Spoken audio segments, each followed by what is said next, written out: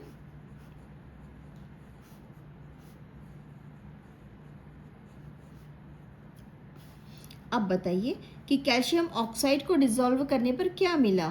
Calcium oxide dissolve in water, जो हमसे पूछा हम वही लिख रहे हैं बच्चों, in water to form basic solution which, basic solution क्या था, calcium hydroxide. Basic solution calcium hydroxide विच,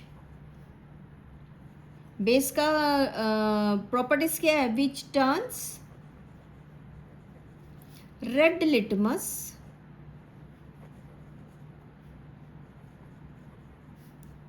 ब्लू. ठीक है.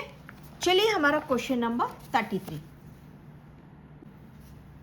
Write a balanced chemical equation for each of the following reaction and also classify them. चलिए, lead acetate solution is treated with dilute hydrochloric acid to form lead chloride and acetic solution.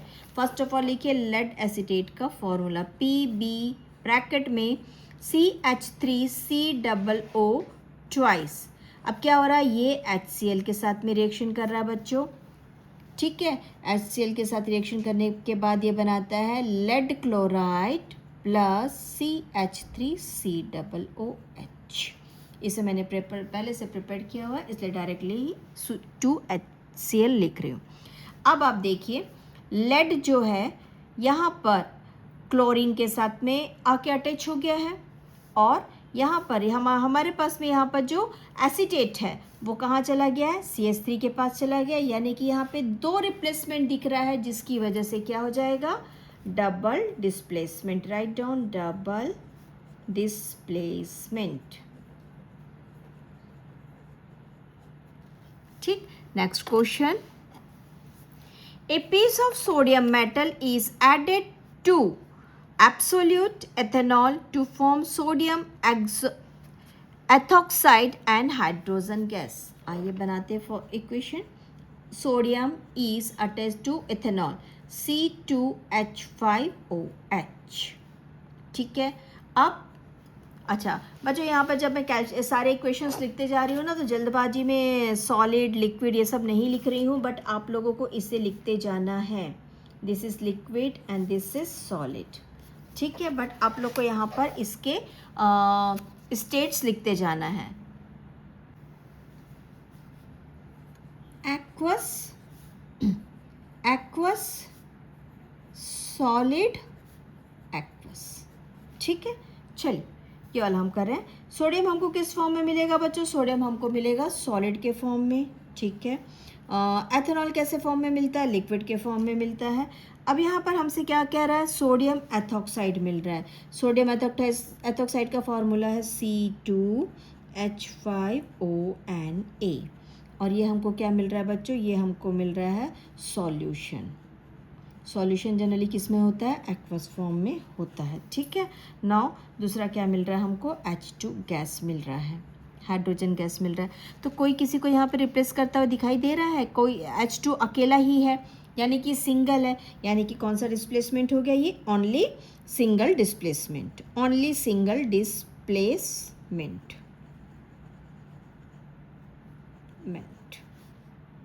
ठीक है. Answer. Next.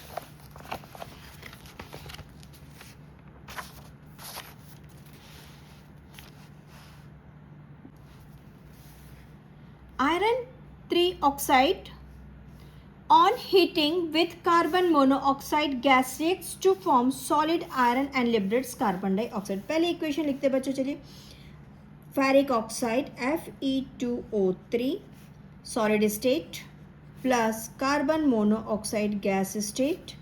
ये हम कह रहा है कि ये आयरन बना रहा है. आयरन नेचुरली सॉलिड स्टेट में रहेगा, लोहा सॉलिड रहता है बच्चों. कार्बन डाइऑक्साइड गैसियस स्टेट में रहती है. आइए बैलेंस करते हैं. आयरन यहाँ पे 2 दे रहा है, यहाँ पे सिंगल है, यहाँ पे 2 है, तो इसे हमने बैलेंस किया. ऑक्सीजन 3 है.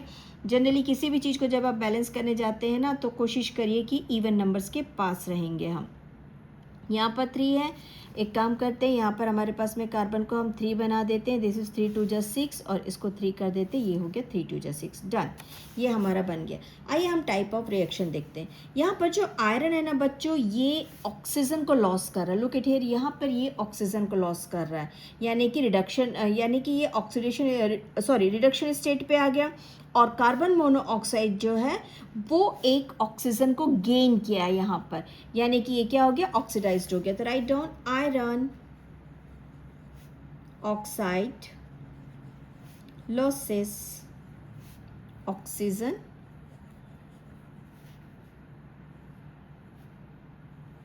that is reduced.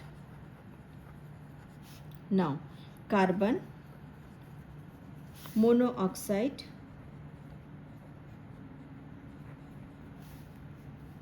gain oxygen, that is oxidized. अगर ऑक्सीडाइज्ड और रिडक्शन दोनों भी साथ में हो रहा है तो विच टाइप ऑफ रिएक्शन, आप बताइए. This is the type of reaction of redox reaction. Question number D. This is the last question of the day बच्चों.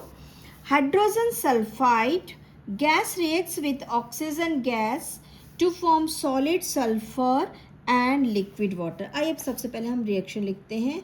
हाइड्रोजन सल्फाइड ऑक्सीजन के साथ रिएक्शन कर रहा है to form sulphur and H2O. H2O liquid form में रहेगा बच्चों, और सल्फर सॉलिड फॉर्म में रहेगा, ऑक्सीजन गैस फॉर्म में रहता है, और हाइड्रोजन सल्फाइड हमेशा गैस होती है. चलिए थोड़ा सा बैलेंस कर लेते हैं. यहाँ पे सल्फर 1 है, यहाँ पे सल्फर 1 है, यहाँ पे ऑक्सीजन को 2 करने के लिए हमको क्या करना पड़ेगा, यहाँ पे 2 ऐड करना पड़ेगा, यानी कि यहाँ पर हाइड्रोजन को हमको 2 करना पड़ेगा, यानी कि हमको सल्फर को 2 करना पड़ेगा. ओके, अब आप लोग देख के बताइए कि क्या हो रहा है. सल्फर जो है वो यहाँ से सल्फर से हाइड्रोजन एक गैस जो है वो हट रही है. ठीक है. Oxygen displace, right down your answer. Oxygen displace, ठीक है, oxygen displaces sulphur from H2S hydrogen sulphide. ठीक है. ना दूसरा क्या दिख रहा है यहाँ पे, sulphur oxidised and oxygen is reduced. कि क्या क्या दिखा बताइए आप लोग.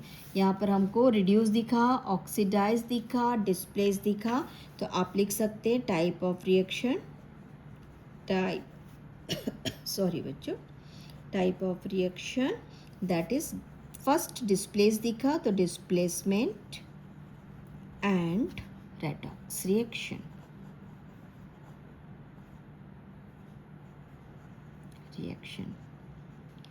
Have a nice day. Enjoy your subject.